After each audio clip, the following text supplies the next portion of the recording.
తెలంగాణ రాష్ట్రానికి సంబంధించినటువంటి వరి ధాన్యం కొనుగోలు మీద జరుగుతున్నటువంటి వ్యవహారంలో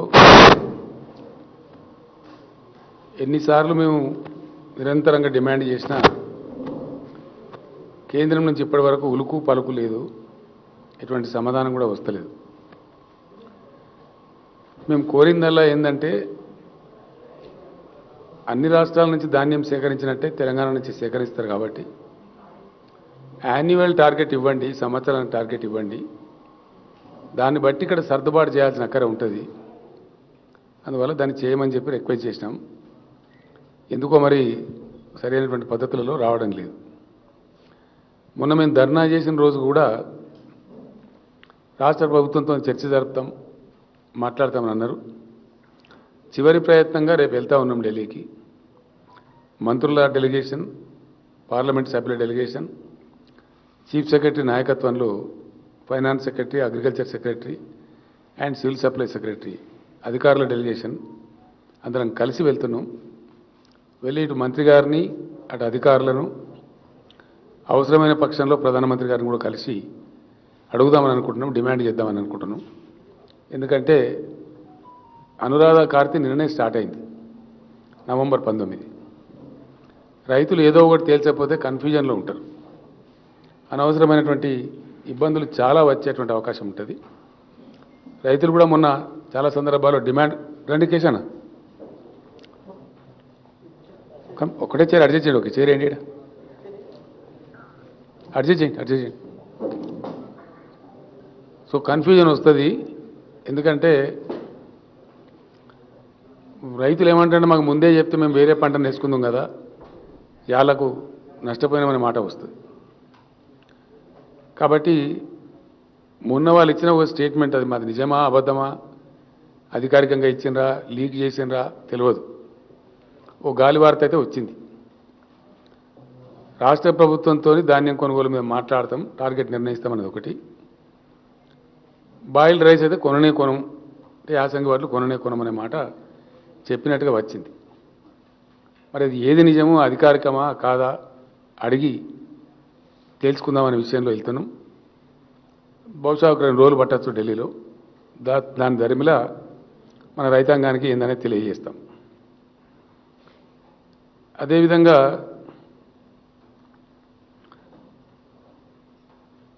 భారత రైతాంగం పక్షాన గత 13 నెలల కాలంగా అనేక ఒత్తిడులు, కేసులు, ప్రకృతి కలిగించిన ఇబ్బందులు తట్టుకొని అద్భుతమైనటువంటి విజయం సాధించినటువంటి రైతాంగ పోరాట వీరులందరికీ కూడా మేము అభినందనలు తెలియజేస్తూ ఉన్నాం.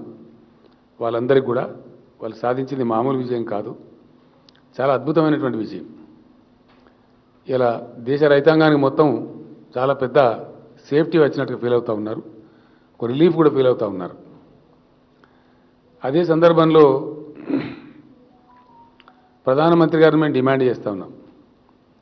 ఈ రైతు ఉద్యమాల దరిమిల వేల కేసులు, ఈవెన్ దేశద్రోహం లాంటి కేసులు కూడా పెట్టడం జరిగింది. బట్టిగా మీరు ఏదో సారీ చెప్పి చేతులు దులుపుకుంటే కాదు, రైతుల మీద పెట్టినటువంటి మొత్తం కేసులు 1 నిమిషం లోపల వెంటనే ఎత్తివేయాలి.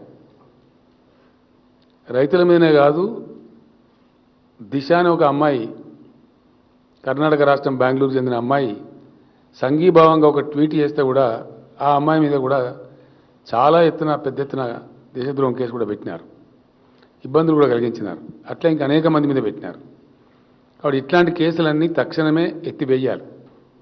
ఒక పాలసీ డెసిషన్ తీసుకున్న తర్వాత మళ్ళీ ఇంకా రైతులను వేధించడం కానీ ఆ కేసులు కొనసాగించడంలో కానీ అర్థం ఉండదు. కాబట్టి వెంటనే we demand the Honorable Prime Minister and Government of India to please withdraw all the cases which were filed against the farmers during the agitation.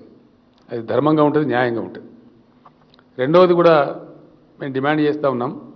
మొట్టమొదట సంఘీభావంగా ఇంత గొప్ప అద్భుతమైనటువంటి విజయాన్ని సాధించినటువంటి సందర్భంలో ఒక దుఃఖకరమైనటువంటి అంశం ఏంటంటే చాలా దుర్మార్గంగా కేంద్రం వ్యవహరించడం, దాదాపుగా 700 నుంచి 750 మంది రైతులు ఆత్మార్పణం చేసినారు, చనిపోయినారు ఈ పోరాటంలో భాగంగా. కొందరు గుండె జబ్బులు వచ్చి, కొందరు ఇంకోటి వచ్చి ఆ పోరాటంలో పాల్గొంటూ చనిపోయిన వాళ్ళు ఉన్నారు. కొందరు ఎక్కువ ఆవేశపడి చనిపోయిన వాళ్ళు ఉన్నారు. కొందరు ఒత్తిడికి లోనై చనిపోయిన వాళ్ళు ఉన్నారు. వాళ్ళందరికీ కూడా సంఘీభావాన్ని ప్రకటిస్తూ వాళ్ళ కుటుంబాలు కూడా బదారణ పడదీయాల. భారత ప్రభుత్వం ప్రధానమంత్రి గారు స్వయంగా సారీ చెప్పి విడ్రా ఇవ్వటమని చెప్పారు కాబట్టి ఆ కుటుంబాలను కాపాడే బాధ్యత కూడా భారత ప్రభుత్వం తీసుకోవాలి. అదేవిధంగా తెలంగాణ ప్రభుత్వం మా తరఫున తప్పకుండా ఆ కుటుంబాలను ఆదుకోవాలి అని చెప్పి వాళ్ళ వివరాలు ఏమని చెప్పి ఆ రైతు సంఘటన నాయకులను అడుగుతా ఉన్నాం. తెలంగాణ రాష్ట్ర ప్రభుత్వం నుంచి చనిపోయినటువంటి ఆ రైతు ఆందోళనలో చనిపోయినటువంటి ప్రతి కుటుంబానికి ఒక 3 లక్షల రూపాయల సహాయం ఎక్స్గ్రేషియా కింద మేము అందిస్తూ ఉన్నాం. ఒక 22.5 కోట్లు దానికి ఖర్చు అవుతుంది. దాన్ని మంజూరు చేసి ఆ నాయకులను సంప్రదించి వాళ్ళ కుటుంబాలకు మా మినిస్టర్లు అవసరమైన చోట నేను కూడా వెళ్ళి వాళ్ళ స్వయంగా దాన్ని అందజేసే ప్రయత్నం కూడా చేస్తాం. ఎందుకంటే వాళ్ళు చేసింది మామూలు పోరాటం కాదు, సాధించింది మామూలు విజయం కాదు, అద్భుతమైనటువంటి విజయం, చాలా స్ఫూర్తివంతమైనటువంటి విజయం. ప్రభుత్వం ఎంత కవ్వించినా, ఎన్ని రకాల బాధలు పెట్టినా, ఎన్ని కేసులు పెట్టినా, ఎన్ని నిర్బంధాలు పెట్టినా, ఎన్ని రకాల అవమానం చేసినా కానీ తట్టుకొని ఇంత సుదీర్ఘమైన పోరాటం చేసి అందులో ఆత్మార్పణం చేసిన వాళ్ళు ఎవరైతే ఉన్నారో వాళ్లకు నివాళి కూడా అర్పిస్తూ ఉన్నాం. వాళ్ళ పోరాటాన్ని కీర్తిస్తూ ఉన్నాం. అమరులైనటువంటి ఆ రైతు కుటుంబాలను ఆదుకుంటూ ఉన్నాం. అదేవిధంగా కేంద్ర ప్రభుత్వం కూడా ఏదో సారీ చెప్పి చేతులు దులుపుకోవడం కాదు, అది మీ బాధ్యత. మీరు ఇలా మీ తప్పును గ్రహించినారు కాబట్టి దాని వెంటనే 25 లక్షల రూపాయలు ప్రతి కుటుంబానికి కేంద్ర ప్రభుత్వం కూడా ఇవ్వాలని చెప్పి మేము ప్రధానమంత్రి గారిని డిమాండ్ చేస్తూ ఉన్నాం. ఆ విధంగా ఆ కుటుంబాలను ఆదుకొని గొప్ప స్ఫూర్తినివ్వాలి. అది డెమోక్రసీకి అందం తెస్తుంది, ప్రజాస్వామ్యానికి గొప్ప మెరుగులు దిద్దుతుంది. ఇట్లాంటి సందర్భంలో గొప్పగా స్పందించడం అనేది చాలా గొప్ప విషయం అవుతుంది. కాబట్టి భారత ప్రభుత్వం వెంటనే శషబిషలు లేకుండా 2 విషయాలలో ఇమీడియట్గా ముందుకు రావాలి. ఒకటి, కేసులన్నీ ఎత్తివేయాలి. పెట్టినటువంటి కేసులు నంబర్ 1, చనిపోయినటువంటి ప్రతి రైతు కుటుంబానికి 25 లక్షలు ఎక్స్గ్రేషియా ఇవ్వాలి. నంబర్ 2. నంబర్ 3, కనీస మద్దతు ధర చట్టాన్ని తీసుకొని రావాలి. ఈ దేశంలో ఖచ్చితంగా చట్టం తీసుకొని రావాలి. ఆ పోరాటంలో మేము కూడా భాగస్వామ్యంగా ఉంటాం. రాబోయే పార్లమెంట్ సమావేశాల్లో కూడా ఆ విషయం మీద పోరాటం చేస్తాం. ఎందుకోసం అంటే దేశానికి అన్నం పెట్టే రైతు అడుగుతున్నది మినిమం సపోర్ట్ ప్రైజే. వాళ్ళు మ్యాక్సిమం సపోర్ట్ ప్రైజ్ అడుగుతలేరు, అడుగుతున్నది కనీస మద్దతు ధర. పంట వేస్తే మాకు ఇంత వస్తుంది అని ఒక ధీమా, ఒక భరోసా మాకు ఉండవలసిన అక్కరే ఉన్నది. మేము దళారుల పాలో వ్యాపారుల పాలో కాకుండా గౌరవంగా జీవించే పద్ధతి ఉంటుంది అని ఇవాళ దాదాపు 15 కోట్ల రైతు కుటుంబాలు డిమాండ్ చేస్తూ ఉన్నాయి. ఇది చాలా న్యాయమైన డిమాండు, సముచితమైన డిమాండు. కాబట్టి తప్పకుండా ఖచ్చితంగా భారత ప్రభుత్వం ముందుకు వచ్చి ఈ యొక్క కనీస మద్దతు ధర యాక్ట్ను కూడా వచ్చే పార్లమెంట్ సమావేశాలలోనే పెట్టాలి. దాని మీద కూడా మా పార్టీ తరఫున మేము అక్కడ పోరాటం చేస్తాం. తప్పకుండా కేంద్రం మంచిగానే స్పందిస్తుందని చెప్పి మేము భావిస్తూ ఉన్నాం. దీన్ని పాజిటివ్గా తీసుకోవాలి తప్ప నెగిటివ్ తీసుకోవాల్సిన అవసరం లేదు. కాబట్టి ఆ విధంగా ముందుకు రావాలని చెప్పి మేము కోరుతా ఉన్నాం.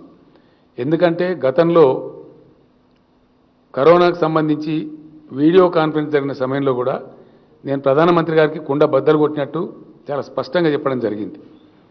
ఆత్మనిర్భర్ భారత్ అని చెప్పి మాట్లాడితే आत्मनिर्भर कृषि इस देश में बहुत ही आवश्यक है, इसीलिए कि हम बहुत बड़ी आबादी वाला देश है.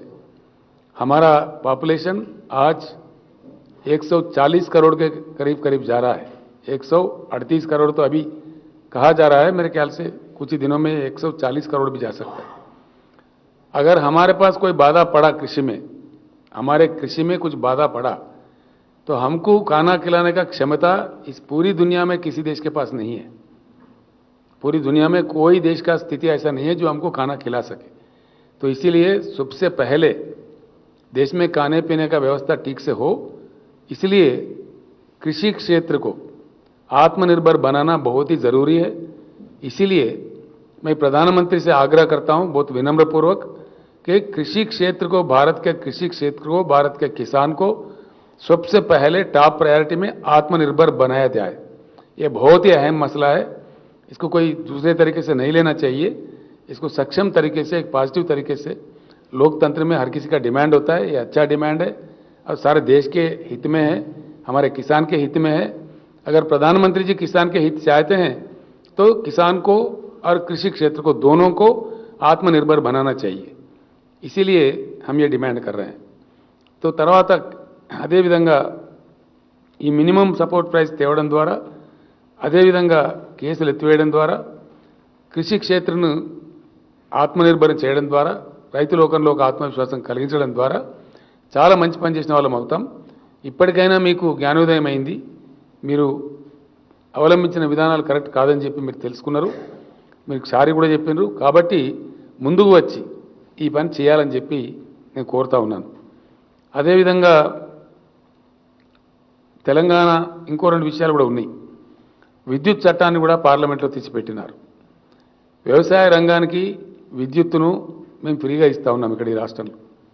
సమైక్య రాష్ట్రంలో తెలంగాణ రైతులోకం చాలా నలిగిపోయింది కాబట్టి, నష్టపోయింది కాబట్టి, కష్టపడ్డది కాబట్టి వాళ్ళను ఆర్థికంగా స్థితిమంతులను చేయడం కోసం, తెలంగాణ రైతాంగాన్ని ఆత్మవిశ్వాసంతో బతికేటట్టు తయారు చేయడం కోసం మేము అనేక చర్యలు చేపట్టినాం. ఆ చర్యలలో భాగంగా నాణ్యమైనటువంటి ఉచిత విద్యుత్తు కూడా 24 గంటలు సరఫరా చేస్తూ ఉన్నాం. కానీ మీరేమో నూతన వ్యవసాయ చట్టం తెచ్చి, ఖచ్చితంగా కరెంటు చట్టం తెచ్చి, వ్యవసాయ చట్టాలే కాకుండా నూతన కరెంటు చట్టం తెచ్చి దాని మీద రాష్ట్రాల మీద ఒత్తిడి తెస్తూ ఉన్నారు. మీటర్లు పెట్టండి, ప్రతి బోర్ దగ్గర మీటర్ పెట్టండి, ప్రతి దగ్గర మీటర్ పెట్టండి అని మీరు చెప్తా ఉన్నారు. మాకు కెపాసిటీ ఉంది, మా రైతులకు మేము ఉచితంగా సరఫరా చేసుకుంటామని మేము చెప్తా ఉన్నాం. ఏ రాష్ట్రాలు అయితే ఇట్లా ఇస్తాయో వాళ్ళని మీరు అనవసరంగా ఒత్తిడి గురి చేయవద్దని మేము డిమాండ్ చేస్తూ ఉన్నాం. మీరు తెచ్చినటువంటి విద్యుత్ చట్టం మీద ఇలా విద్యుత్ కార్మికులు ఆందోళనతో ఉన్నారు, ప్రజలు ఆందోళనతో ఉన్నారు, మరీ ముఖ్యంగా వ్యవసాయ క్షేత్రం చాలా ఆందోళనతో ఉంది. మేము మీటర్లు పెట్టడానికి సిద్ధంగా లేము, మీరేమో పెట్టాలని ఒత్తిడి తెస్తూ ఉన్నారు. రాష్ట్ర ప్రభుత్వాలు మీ చట్టం అమలు చేయమంటే మా మీద భయంకరమైన ఒత్తిడి తెస్తూ ఉన్నారు. మాకు వచ్చే నిధులు నిలిపేస్తామని ఇంకో రకమైనటువంటి పద్ధతి కూడా అవలంబిస్తూ ఉన్నారు. ఇది కరెక్ట్ పద్ధతి కాదు, ఇది నియంత్రణతో వైఖరి అవుతుంది. ఇది ప్రజాస్వామ్య దేశం, రాష్ట్ర ప్రభుత్వాలు కూడా కొన్ని హక్కులు బాధ్యతలని, కాబట్టి రాష్ట్రాల మీద మీరు రుద్దద్దు. మీరు ఎట్టి పరిస్థితులలో మీ పాలసీ మంచిదని ఒకవేళ మీ పార్టీ ప్రభుత్వాలను అక్కడ మీరు ఇంప్లిమెంట్ చేసుకుంటామంటే మీరు చేసుకోండి, కానీ అందరి మీద రుద్దే విధంగా ఒక కఠినతరమైన చట్టం తెచ్చి మెడ మీద కత్తి పెట్టే ప్రయత్నం మాత్రం చేయవద్దని, ఆ విద్యుత్ చట్టాన్ని కూడా వెంటనే వాపసు తీసుకోవాలని చెప్పి మేము ప్రధానమంత్రి గారిని, కేంద్ర ప్రభుత్వాన్ని డిమాండ్ చేస్తూ ఉన్నాం. ఆ విద్యుత్ చట్టం ఇంకా పాస్ అయ్యే దశలో ఉంది, పాస్ కాలేదు. అది పాస్ అయితే కూడా చాలా తీవ్రతరమైన ఆందోళన దేశవ్యాప్తంగా చెలరేగుతుంది. మళ్ళా ఒకసారి రైతులంతా కూడా బజార్లో పడతారు, ఇది గ్యారంటీగా జరుగుతుంది. ఎందుకంటే చాలా రాష్ట్రాలు, మన పొరుగు రాష్ట్రం తమిళనాడులో కావచ్చు, ఏపీలో కావచ్చు, తెలంగాణలో కావచ్చు, ఇంకా అనేక రాష్ట్రాలలో కొన్ని గంటల పాటు లేదా మాలా 24 గంటల పాటు ఉచిత విద్యుత్ ఇస్తూ ఉన్నారు రైతాంగానికి. అది ఒక గొప్ప భరోసాగా ఉంది రైతులకు. ఆ రైతుల నోట్లో మట్టి కొడతాం, మీరు మీటర్లు పెట్టాల్సిందే అనే జబర్దస్త్ పద్ధతిలో ఈ విద్యుత్ చట్టం ఉంది. కాబట్టి ఆ విద్యుత్ చట్టాన్ని కూడా దయచేసి వెంటనే విత్డ్రా చేసుకోండి. అది ఎంత మాత్రం కూడా సమంజసం కాదు. బాయిల కాడ మీటర్లు పెట్టండి, బోర్లకు మీటర్లు పెట్టండి అనే చాలా దుర్మార్గమైన చర్య, అది కూడా వ్యవసాయ వ్యతిరేక చర్య. కాబట్టి దాన్ని కూడా ఈ చట్టాలతో పాటు పార్లమెంట్ నుంచి అది పాస్ చేయకుండా వాపసు తీసుకోవాలి. మేము టీఆర్ఎస్గా డెఫినెట్గా ఆ చట్టాన్ని తీవ్రంగా వ్యతిరేకిస్తాం. లోక్సభలో, రాజ్యసభలో మాకున్న శక్తి మేరకు తప్పకుండా దాని మీద కూడా ఫైట్ చేస్తామని చెప్పి నేను తెలియజేస్తా ఉన్నా. అదేవిధంగా ఈ సెక్షన్ 3 కింద కొత్త రాష్ట్రం ఏర్పడ్డప్పుడు ఈ దేశంలో దానికి అన్ని రావాలి వాటాలు. ఒక హైకోర్టు ఏర్పాటు చేయడానికే మీరు చాలా తాత్సారం చేసినారు, చాలా రకాలుగా ఇబ్బంది పెట్టినారు. 5 సంవత్సరాలు కానీ చేయలేదు. అదేవిధంగా 7 సంవత్సరాలు అయిపోయి 8వ సంవత్సరం జరుగుతున్న సందర్భంలో కూడా ఈరోజు కూడా నీటి పంపకాలు, నీటి వాటాలు తేల్చండి. కృష్ణా నదిలో మా జలాలు ఏమిటి, గోదావరి నదిలో మా వాటా ఏమిటి, అది తెలంగాణ ప్రజల యొక్క హక్కు, ధర్మమైన హక్కు, న్యాయమైన హక్కు. మాకు సాగునీళ్ళ కోసమైనా, తాగునీళ్ళ కోసమైనా, పరిశ్రమల కోసమైనా ఒక రాష్ట్రంగా మేము మనుగడ సాగించాలి. కాబట్టి ఖచ్చితంగా మా వాటా ఏందో తేల్చాలి. మరి గొప్ప కేంద్ర ప్రభుత్వం ఉంటే 7 సంవత్సరాలు పట్టకూడదు. 7 సంవత్సరాల సమయం గడిచిపోతే రాష్ట్ర ప్రభుత్వానికి ఎన్ని ఇబ్బందులు ఉంటాయి, ఎన్ని అవస్థలు ఉంటాయి. కొత్తగా ఏర్పడే రాష్ట్రం ఎంత ఆరాటం ఉంటుంది, కొత్త ప్రాజెక్టులు కట్టుకోవాలి, నీళ్ళు ఇచ్చుకోవాలి, కరువును తరిమేయాలి అనే గొప్ప ప్లానింగ్ ఉంటుంది. ఆ ప్లానింగ్కు మీరు చేస్తున్నటువంటి ఆలస్యం, మీరు చేస్తున్నటువంటి తాత్సారం ప్రతిబంధకంగా మారుతూ ఉంది, మాకు ఇబ్బందికరంగా మారుతూ ఉంది. కాబట్టి నేను ఈ ట్రిప్లో ఢిల్లీ వెళ్ళినప్పుడు కేంద్ర జలశక్తి మంత్రి గారిని లాస్ట్ టైం కూడా కలిసినాను, 2-3 టైమ్స్ కలిసినాను, మళ్ళీ ఇప్పుడు కూడా కలుస్తాను, డిమాండ్ చేస్తాను ఖచ్చితంగా. అవసరమైతే పీఎం కలిసి కూడా డిమాండ్ చేసి మా వాటా తేల్చండి.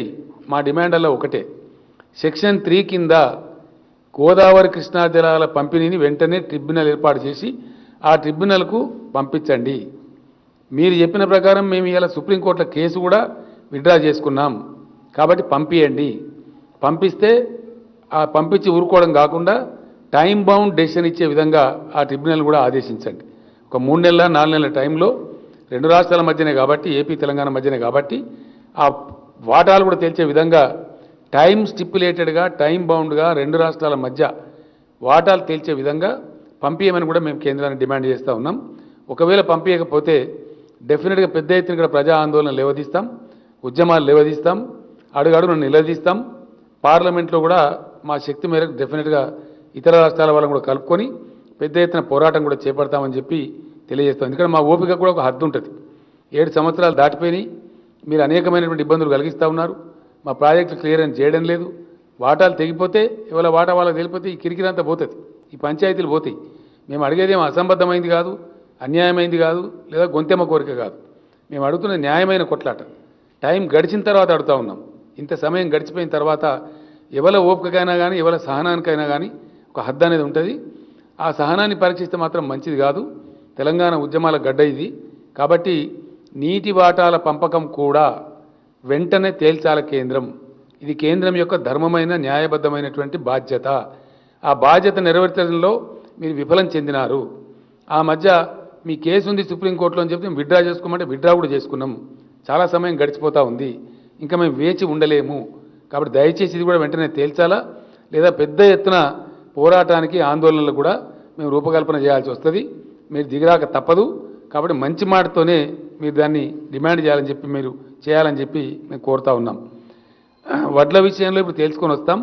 మీరు తేల్చడం లేదు, అది కూడా తేల్చుదాం. దాని తర్వాత ఏం చేయాలో మేము రైతులకు కూడా చెప్తాం. అదేవిధంగా రాష్ట్ర శాసనసభలో ప్రజలకు సంబంధించి, ప్రజల ఆకాంక్షలకు సంబంధించి, ప్రజల కోరికలకు సంబంధించి చాలా తీర్మానాలు చేసి మేము పంపినాం.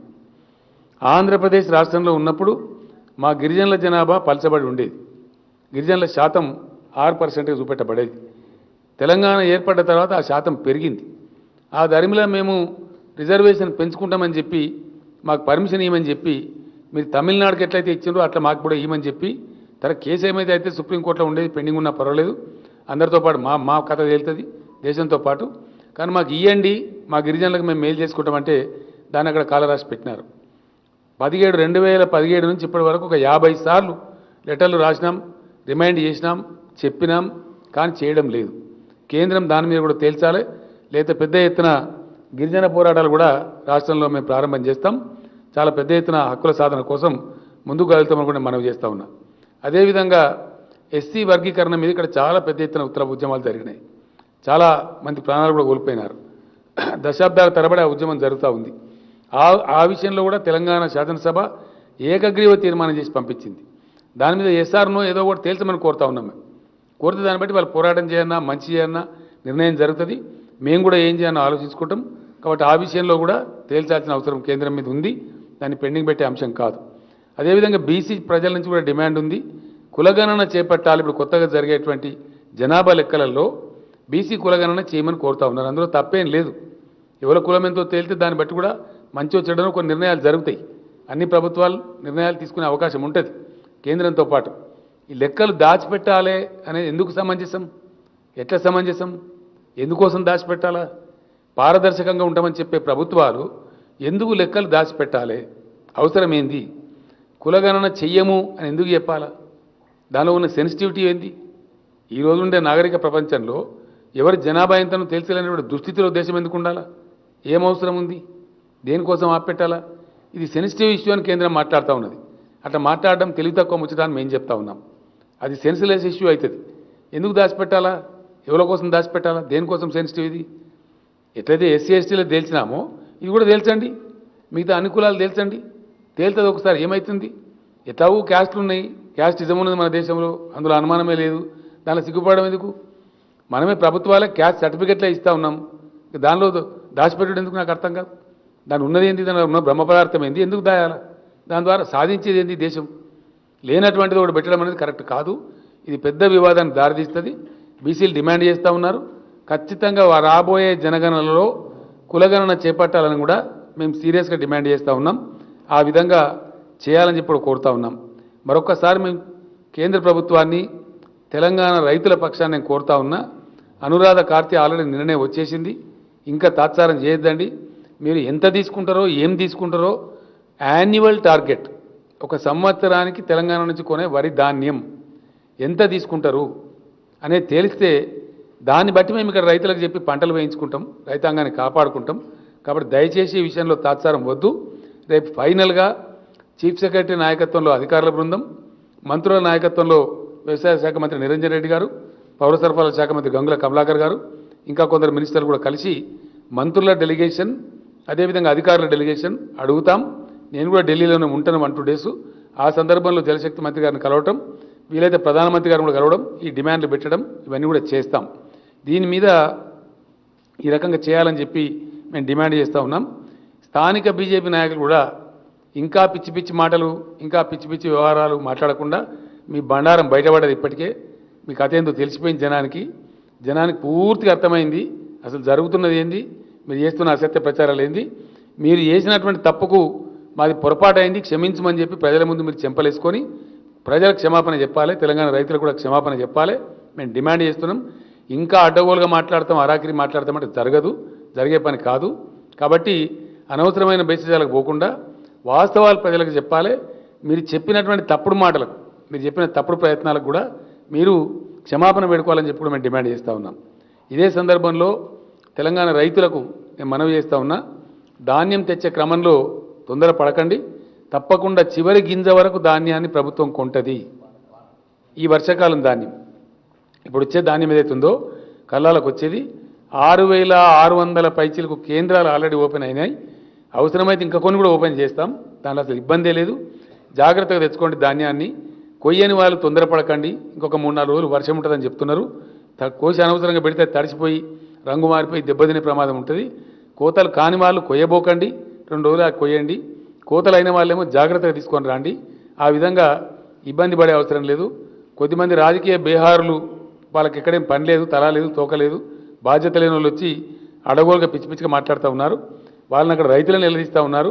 కాబట్టి మీరు ఈ చిల్లరగాలు చేసేటువంటి వాటికి గురి కాకుండా నిదానంగా జాగ్రత్తగా మీ ధాన్యాన్ని తెచ్చుకోండి. చివరి గింజ వరకు కూడా ఈ వానాకాలం పంటను రాష్ట్ర ప్రభుత్వం కొనుగోలు చేస్తుంది. తప్పకుండా మీ డబ్బులు కూడా చెల్లిస్తుంది.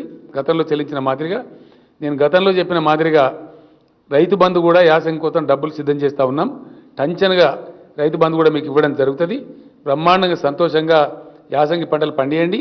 ఏ పంటలు పండియాలనేది ఢిల్లీకి పోయొచ్చిన తర్వాత మరి వరి వేయమంటారా, వేయొద్దంటారా, ఆ కేంద్రం యొక్క నీతి ఏంది తెలిస్తే వారు మరి బీరాలు పలికినరా, వటిగానే చెప్పినరా, అవన్నీ తేలిపోతాయి.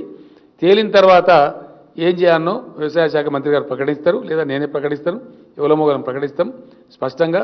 ఆ ప్రకారం సంతోషంగా వ్యవసాయం చేసి ముందుకు పోవాలని చెప్పి కూడా తెలంగాణ రైతులను కోరుతా ఉన్నా. Thank you.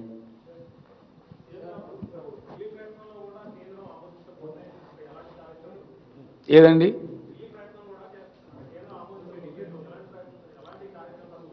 ఒకటి మాత్రం వాస్తవం అండి, డెఫినెట్గా భారతదేశంలో ప్రజలకు ఆహార సరఫరా అన్ని సందర్భాలలోనూ అందించవలసిన బాధ్యత ఫుడ్ సెక్యూరిటీ యాక్ట్ కింద కేంద్ర ప్రభుత్వం మీదనే ఉంది. భారతదేశంలో 2 రకాల భోజనం చేస్తారు. అయితే రైస్ తింటారు, లేకపోతే రొట్టె తింటారు. రైస్ తినేది కూడా చాలా పెద్ద జనాభా ఉంది. కాబట్టి ఈ రైసు సేకరణ కేంద్రం చేస్తూ ఉంది. మేము అడుగుతున్నదల్లా కేంద్రం చేయాల్సిందే, తప్పదు. మనకే 25 లక్షల టన్నులు ఇస్తారండి. మన రాష్ట్రం యొక్క అవసరమే పీడిఎస్ కింద 25 లక్షల టన్నుల బియ్యం మనమే పంచిపెడతాం.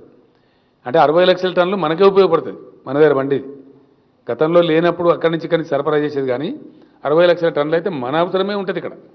అది కాక మన ప్రైవేట్లో కూడా ఇంకో 10 లక్షల టన్నులు ఉంటుంది. వీళ్ళు గొప్ప చేసేదేం లేదు. కాబట్టి టార్గెట్ కరెక్ట్గా ఇస్తే దాని ప్రకారంగా మేము పంటలు వేయిస్తాము, మా రైతులకు నేర్పుకుంటాము. ఖచ్చితంగా వాళ్ళు తీసుకోవాల్సిందే. మేము అడుగుతున్నదల్లా ఎంత ఇస్తారు, ఎందుకంటే మాకు అనుభవం చేదుగా ఉంది. మేము 90 లక్షలు తీసుకోమని అడిగినాం, వాళ్ళు 40 లక్షలు అన్నారు. కాదండి మాది ఎక్కువ ఉన్నదని చెప్పినాం, లేదు మీరు తక్కువ ఉన్నదన్నారు. ఆధారాలు తీసుకుపోయి ఇచ్చినాం. మళ్ళీ వాళ్ళే ప్రకటించింది ఇప్పుడు 58,60,000 ఎకరాలలో వరి పంట ఉంది మీ దగ్గర, వాస్తవమే అని వాళ్ళే ఇచ్చారు. మరి ఆ రకంగా వాళ్ళు తేల్చాలి కదా. మేము అడుగుతున్నదల్లా జరుగుతూ ఉంది కరస్పాండెన్స్. ఏం జరుగుతుందో తేలుస్తాం, తేల్చిన తర్వాత మేము చెప్తాం, ప్రజలకు చెప్తాం. మేమేమంటున్నామంటే ఏ సందర్భంలో ఎవరిని కలుపుకొని పోవానో వాళ్ళని కలుపుకొని పోతాం, ఆ సందర్భాన్ని బట్టి, ఆ స్టేజ్ని బట్టి. ఏందండి నేను ఏమంటున్నా, మొన్న వడ్ల విషయంలో వాళ్ళ బండారం బయటపడ్డది, రైతు చట్టాల విషయంలో వాళ్ళ బండారం బయటపడ్డది. రాష్ట్రం ఏర్పడ్డాక మొదటి నెలలోనే నేను ఇచ్చిన మొట్టమొదటి దరఖాస్తు ఇవ్వమని చెప్పినాం. ఇది ఇంకింత సిగ్గు తీసుకోవడం వాళ్ళు మాట్లాడితే, మరింత పరువు తీసుకొని బట్టలిప్పుకోవడం తప్ప ఏముండదు. ఎందుకంటే నేను ఒక మాట చెప్తాను, ఏం అడ్డమవుతుందా నీకు ట్రిబ్యునల్కి రెఫర్ చేయడానికి? నువ్వు ఆల్చం, నేను ఆల్చం, నీ బొంద నా బొంద కదా అంటే ఎందుకు నాకు అర్థంగా సొల్లుపురాను? What is that it is preventing the government of India for referring the matter to the tribunal? उनके सुविधा के लिए मैं हिंदी में पूछ रहा हूं, अगर इसमें कोई नेशनल चैनल हो तो। क्या रुकावट है केंद्र सरकार के सामने? हमारे को कृष्णा गोदावरी के शेर में ट्रिब्यूनल को रेफर करने में क्या रुकावट है? क्या काम है? ये केंद्र सरकार का नीति है इस प्रकार का डिले करना? और पिल्टा ऊपर से इनके ऊपर इल्जाम लगाओ, उनके ऊपर इल्जाम, कब तक लगाओगे इल्जाम? कहां तक लगाओगे? ये क्या अच्छी बात है? అంటే ఇప్పుడు మీరు ఒక మాట చెప్పారు బ్రదర్, కేంద్ర ప్రభుత్వం రెఫర్ చేస్తా అంటే కేసీఆర్ వద్దనడా? ఇదేం దిక్కుమాలిన ప్రచారమే? నేను అనేది ఇదేం దిక్కుమాలిన ప్రచారం నాకు అర్థం కాదు. కేంద్ర ప్రభుత్వం మీరు రిఫర్ చేస్తామంటే వద్దన్న కుక్కలు కొడుకేవాడు ఎవడన్నా వద్దంటాడా ఈ దేశంలో?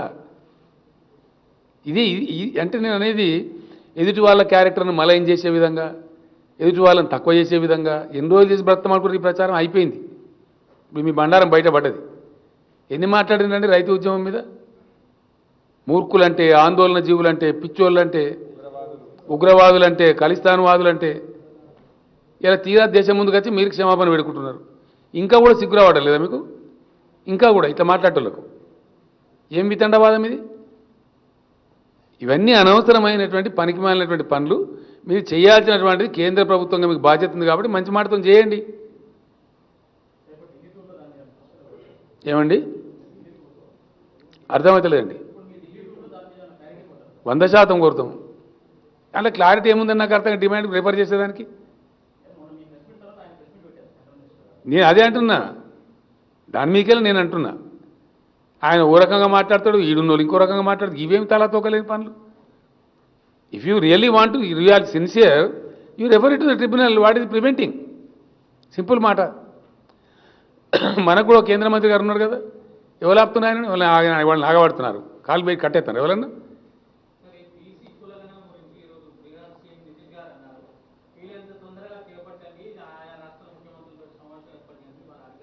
మంచి డిమాండ్, సమంజసమైన డిమాండ్ చేపట్టాలని మేము డిమాండ్ చేస్తాం.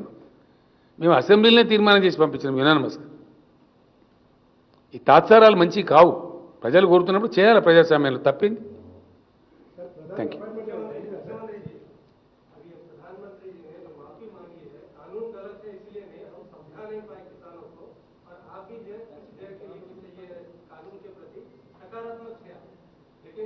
हम सकारात्मक नहीं थे, हम नहीं थे भाई.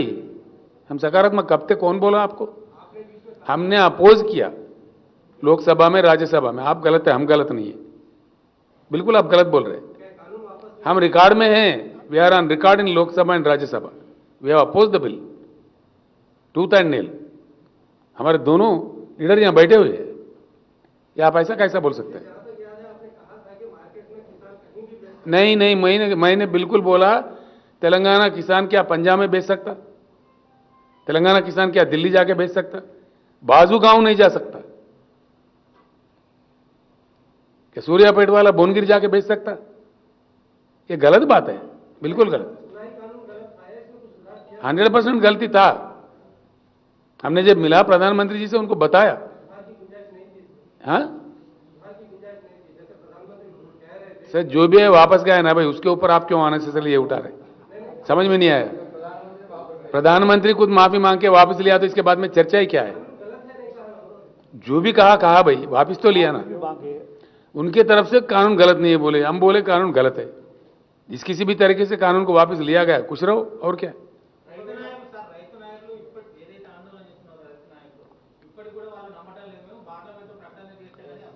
దేశంలో ఇవ్వాలని నమ్మతలేరండి. ఇది ఎన్నికల స్టంట్ అని అనుకుంటున్నారు. 5 రాష్ట్రాల ఎన్నికల కోసం అవలంబిస్తున్న స్టంట్ అనుకుంటున్నారు తప్ప ఎవ్వరు నమ్మతలేరు. అందుకే మేము ఎంఎస్పీ డిమాండ్ చేస్తున్నాం కదా. డెఫినెట్గా ఎంఎస్పీ కోసం చట్టం తెమ్మంటున్నాం. Minimum support price, maximum support price కాదు. దానిలో ఏముంది? నేను చాలా చాలా మంచిగా చెప్పాను ఇంతకుముందు. आत्मनिर्भर भारत, पहले आत्मनिर्भर कृषि करो, आप आत्मनिर्भर किसान बनाओ, कृषि क्षेत्र को आत्मनिर्भर बनाओ तो बहुत काफी हो गया। देश खाने पीने के लिए किसी को लाचार बेचार नहीं रहेगा। Thank you.